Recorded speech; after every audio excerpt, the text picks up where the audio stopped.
அனைவருக்கும் வணக்கம். நிஃப்டியும் பேங்க் நிஃப்டியும் தொடர்ந்து சரிஞ்சிக்கிட்டே இருக்குது. இது காரணமாக சொல்லப்படுற விஷயம் என்னன்னு பார்த்தீங்கன்னாக்கா, எலெக்ஷன். நம்ம என்ன தான் டெக்னிக்கலில் ஸ்ட்ராங்காக இருந்தாலும், டெக்னிக்கல் நமக்கு ஷோ பண்ணுறது வச்சு நம்ம ட்ரேட் பண்ணாலும், இந்த எலெக்ஷன் ரிசல்ட் வர வரைக்கும் இன்ட்ராடே ட்ரேட் மட்டும் இல்லை ஸ்விங் ட்ரேட் மட்டும் பண்ணுறதே சேஃப்டி. ஒரு லாங் டேர்ம் இன்வெஸ்ட்மெண்ட்டுனாக்கா கம்ப்ளீட்லி லாங் டேர்மாக இருக்கணும். அதாவது ஒரு 5 வருஷம் 10 வருஷம் அப்படி இன்வெஸ்ட் பண்ணுற மாதிரி இருந்தால் ஓகே. நெக்ஸ்ட்டு ஒரு 5 மந்த்ஸ் இல்லாட்டி 10 மந்த்ஸில் எடுக்கிற மாதிரி இருந்ததுனாக்கா இப்போதைக்கு எந்த கேபிட்டலும் போடாதீங்க.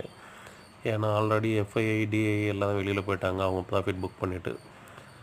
ஸோ கொஞ்சம் ஸ்ட்ராங்காக இருக்கிறவங்க இன்ட்ராடே ஸ்விங் ட்ரேட் பண்ணுங்கள்.